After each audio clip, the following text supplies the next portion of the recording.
Among the hundreds of tiaras, brooches, and necklaces that comprised Queen Elizabeth II's personal collection of jewels, there is one ornament whose story transcends mere jewelry design. This is the Burmese Ruby Tiara, a blazing diadem of diamonds and blood-red rubies, which in recent decades became almost synonymous with the Queen's public persona. To most, it was simply another emblem of monarchical power and immense wealth. But for those who understand the silent language of gems, it is not merely an adornment, but a chronicle frozen in precious metal. The legend surrounding this tiara is at once simple and breathtaking. Its design incorporates exactly 96 rubies. Queen Elizabeth II lived for precisely 96 years. A coincidence striking in its mathematical precision that makes the heart skip a beat. Is this mere chance? Or was there something far more profound, woven into the gift bestowed upon a young princess by the people of a distant land, beyond simple well-wishes? It is this very question that elevates the tiara's story from a mere recounting of facts into a genuine historical investigation. But what if, behind the dazzling brilliance of these 96 rubies, lies a story far more profound and dramatic than a simple arithmetical marvel? What if we are dealing not with a mere coincidence, but with a prophecy concealed within a pattern of heraldic roses, or an ancient belief that unfolded before the eyes of the entire world? Today, we will separate documented facts from enchanting myths. We will trace the journey of each individual gem, deconstruct another, no less magnificent tiara that was sacrificed for the creation of this masterpiece, and decipher the true language of its symbols. Our objective is not merely to admire a precious object, but to comprehend how a wedding gift from colonial Burma evolved into one of the most mystical and personal artifacts in the history of the British Crown. To truly grasp the story of the Burmese tiara, we must journey back to the year 1947. The world was barely recovering from the wounds of the Second World War, and Britain, though victorious, was utterly exhausted. An era of austerity, rationing, and strict restraint defined the lives of millions. Against this drab, weary backdrop, news of the wedding between Princess Elizabeth, heir to the throne, and Lieutenant Philip Mountbatten emerged as a breath of fresh air, a promise of a new, brighter era. This was more than just a royal wedding, it was a national beacon of hope. It was into this atmosphere of widespread elation that the wedding gift from the people of Burma, then still part of the British Empire, arrived. It was not a finished piece of jewelry, but rather a loose collection of 96 flawless rubies, each burning with a deep, saturated hue known as pigeon's blood. The gift was no mere accident of generosity. In Burmese culture, a ruby is far more than just a beautiful stone. It is a potent talisman, a stone of life, blood, and longevity. The givers believed that each ruby held the power to protect its wearer from one of the 96 diseases that, according to their mythology, could afflict the human body. Thus, it was not simply a gesture of loyalty, but a magical shield intended to safeguard the future queen's health. However, these highly symbolic gems remained dormant within the royal treasury for more than a quarter century. In the post-war years, ostentatious, vibrant jewels were simply not in vogue. It wasn't until 1973, in a distinctly different era, that Elizabeth II, by then a seasoned monarch, decided to bring them to life. By then, her collection was abundant with diamonds, sapphires, and emeralds, but there was a noticeable lack of significant ruby pieces that could be worn with ceremonial sashes at state receptions. The concept was audacious, even somewhat sacrificial. The Queen resolved to commission a new contemporary tiara that would align with both her personal aesthetic and the demands of diplomatic protocol. To achieve this, she made the significant decision to dismantle another of her wedding gifts, the magnificent Nizam of Hyderabad tiara by Cartier, so its diamonds could be repurposed. The task of crafting this new masterpiece was entrusted to the venerable court jewelers, Garrard and Company. Their mission was not merely to fashion a beautiful object, but to intricately weave together two wedding gifts, two distinct worlds, and two different eras, culminating in a piece worthy of Her Majesty. Let's transport ourselves for a moment to the Garrard workshops in 1973. A formidable task lay before the jewelers. In their hands rested the legacy of two continents. On one side, the fiery rubies from Burma, each with its own unique history and character. On the other, a dazzling array of the purest diamonds obtained through a jewel's sacrifice. For the creation of this new tiara, the Queen had sacrificed one of the most cherished pieces from her youth, the Nizam of Hyderabad tiara. This airy and romantic Cartier masterpiece was meticulously disassembled, a decision that spoke volumes about the monarch's incredible pragmatism. The past, however beautiful, must serve the present. The foundation of the new tiara was crafted from platinum and diamonds repurposed from the disassembled piece. The master jewelers at Garrard didn't simply rearrange stones. They forged an entirely new structure, a wreath composed of stylized heraldic roses. This wasn't a random pattern, but the symbolic DNA of the English monarchy itself. Each blossom in this diadem is a Tudor rose, an emblem born from the bloodshed and reconciliation following the Wars of the Roses. It fused the crimson rose of the Lancasters with the white rose of the Yorks, becoming the enduring symbol of a unified and powerful England. By choosing this motif, Elizabeth II was making an unmistakable political statement through the language of jewels. Now, let's zoom in on the intricate details. Each of the three central blossoms in the wreath is a true work of art. At the heart of each rose, burning like a fiery core, glows a sizable Burmese ruby. Surrounding it, like unfurling petals, radiate beams of flawlessly cut diamonds. The jewelers employed all their expertise to select 150 diamonds, perfectly matched in color and clarity, compelling them to serve as an exquisite frame for the primary treasure, the rubies. The remaining stones form smaller clusters and garlands, intricately woven into a single harmonious pattern. This ornament is a captivating dialogue of contrasts. The cool, icy sparkle of the diamonds accentuates the warm, profound glow of the rubies. The strict symmetry of the heraldic symbol blends with floral delicacy. Platinum, like an almost invisible skeleton, securely cradles this precious flora, making the construction simultaneously substantial and visually light. Try to imagine its feel.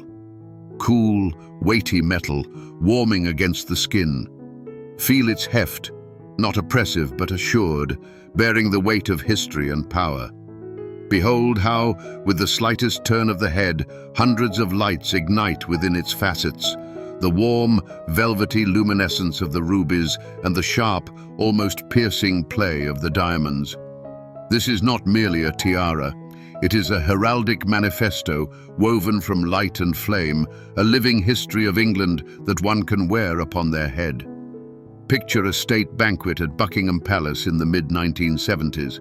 The air is electric with the gleam of medals, the rustle of silk gowns, and the hushed hum of diplomatic conversations. This is a theatre of power, where every gesture and every detail of one's attire carries significance.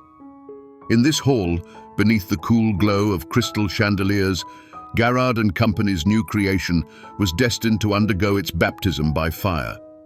And it didn't just pass the test, it caused an absolute sensation.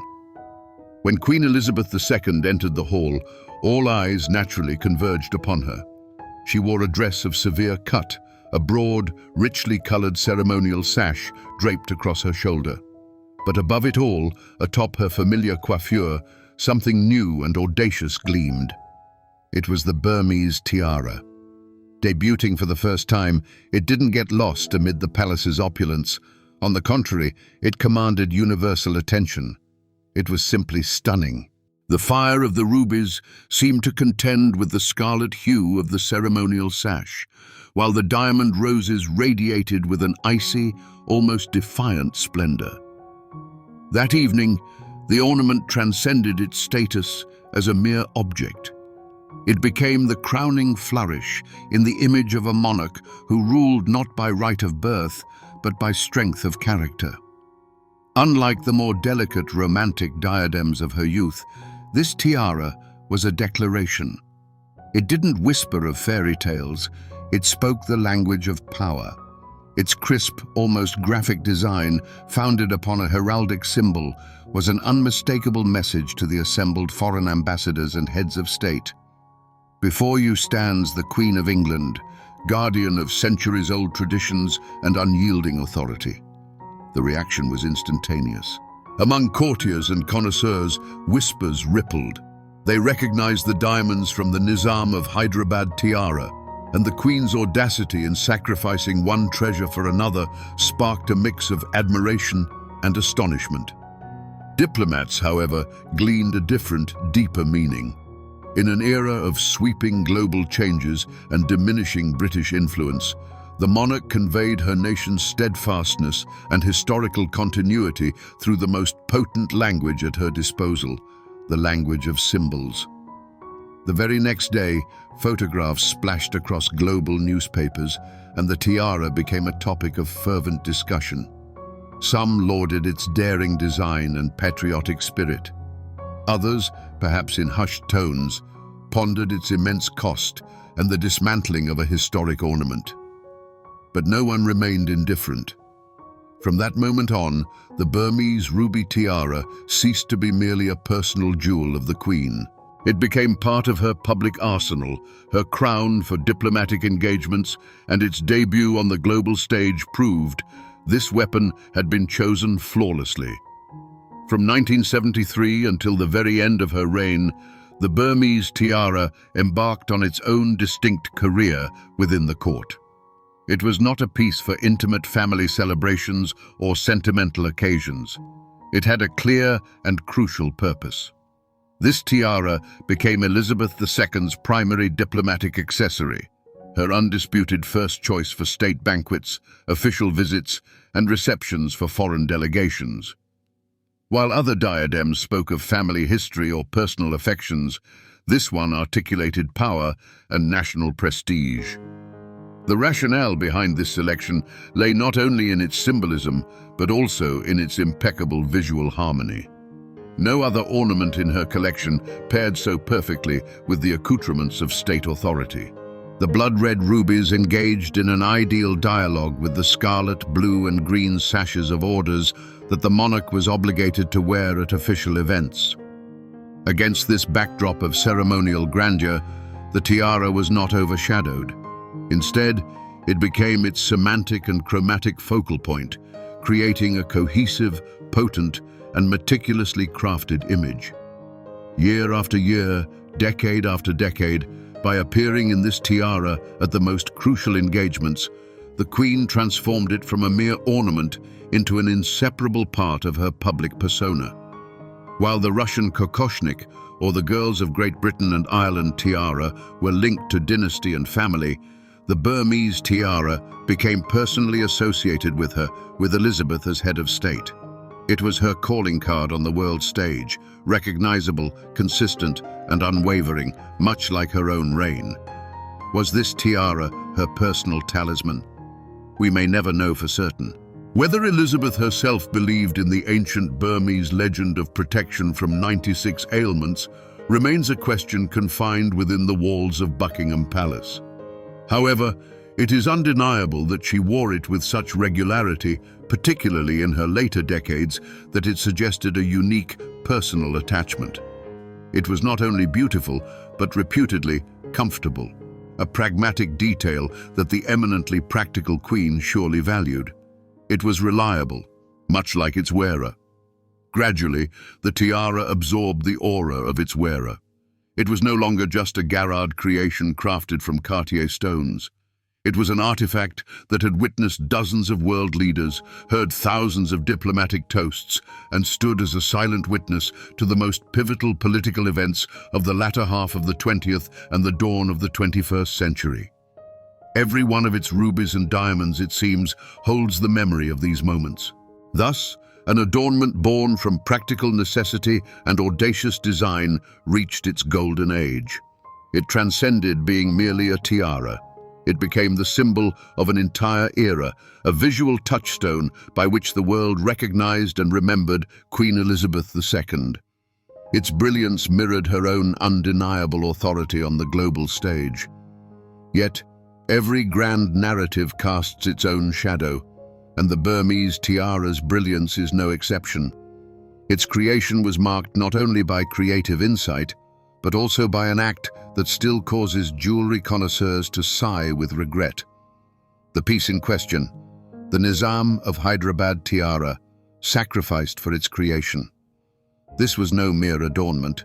It was a legendary masterpiece from the House of Cartier, airy, romantic, adorned with diamond floral motifs. The Queen's decision to dismantle this priceless wedding gift was pragmatic, almost ruthless. For purists, it was akin to sacrilege, to destroy a historical artifact for the sake of creating a new one. This act gave rise to a quiet but persistent murmur. Why destroy one treasure to create another? Couldn't new diamonds simply have been commissioned? The answer lies in Elizabeth's own character. She was a frugal monarch, disinclined to extravagance. But for the world, this became the tiara's first secret. In its gleam, the spectre of another, equally magnificent diadem forever lingered. This was the shadow of a choice, a shadow of pragmatism bordering on cold calculation. But was this the only shadow? Let's turn our attention to the rubies themselves. They were gifted in 1947 by the people of Burma, which at that time was still part of the British Empire. This fact conceals a complex historical subtext. Was this gift truly a voluntary act of affection, or merely a gesture of fealty that a colony was expected to demonstrate to its future sovereign? We do not question the sincerity of the givers, but history abhors simplicity.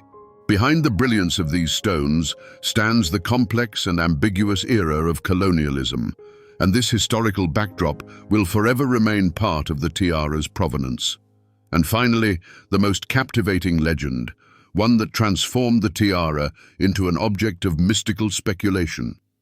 96 rubies, bestowed to ward off 96 diseases and precisely 96 years of the Queen's life.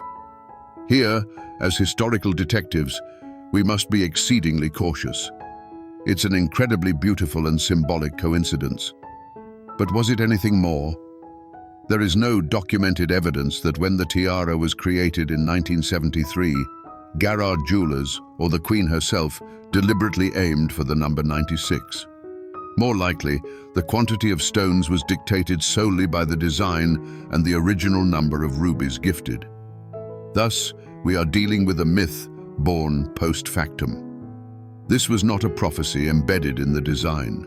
It was a prophecy that people saw only after it had already come to pass. And therein lies its true magic. The legend of the 96 rubies is not a documented fact, but an example of how the human consciousness yearns to find meaning and order in the chaos of coincidence. These shadows and whispers do not diminish the tiara's grandeur. On the contrary, they lend it depth, transforming it from a pristine treasure into a living artifact with a complex, multifaceted, and captivating destiny. On September 8, 2022, time seemed to stand still for Great Britain and the entire world. With the demise of Queen Elizabeth II, it wasn't just a monarch's life that concluded, but an entire historical epoch, one that would come to be known as the Second Elizabethan Age. And in that moment, every item inextricably linked to her image acquired a new, poignant meaning. The Burmese tiara, her faithful companion on the diplomatic stage, instantly transformed from an active symbol of power into a relic of a completed reign. The chapter of its golden age had been written. Unlike scandalous auctions or mysterious disappearances, this change of ownership occurred in quiet observance of centuries-old protocol. Royal jewels, especially such iconic pieces, are not personal property in the usual sense. They belong to the crown. At the moment of Elizabeth II's death, the right of ownership and disposition of the entire collection automatically passed to the new sovereign, her son, King Charles III.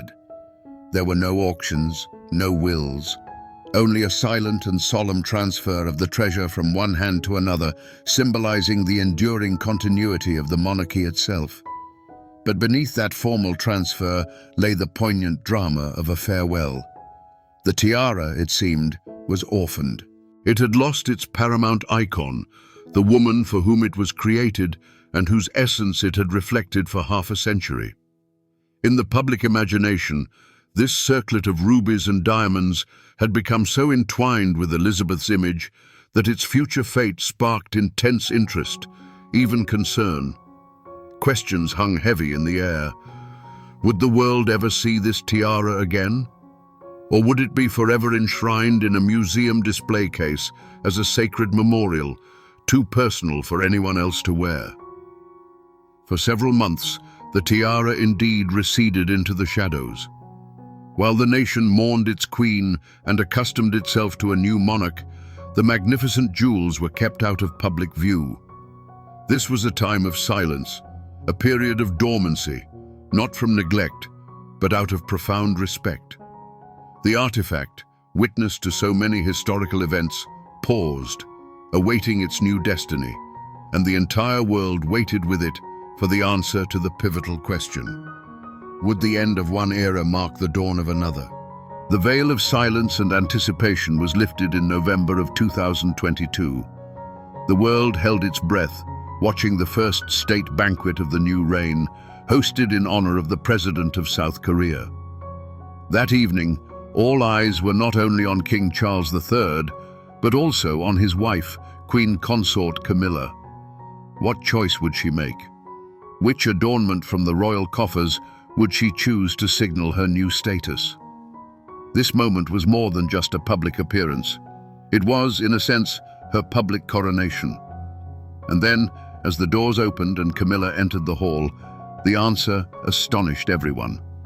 There it was, gracing her head, the Burmese Ruby Tiara. This was not merely a return, it was a triumph. In an instant, the jewel transitioned from a memorial relic back to the heart of the global political stage. The choice was audacious, almost defiant, and profoundly symbolic. To wear a tiara so closely associated with Elizabeth II was a risky move, one that could invite comparisons. But instead, it sent shockwaves through the world of royal protocol. Comparisons, of course, were inevitable, but they only underscored the brilliance of her decision. While on Elizabeth, the tiara had been a symbol of her innate authority and decades of gravitas, on Camilla it acquired an entirely new resonance. This was not merely an act of appropriation, but an act of profound respect and continuity. By choosing this specific adornment, Camilla wasn't attempting to replace Elizabeth.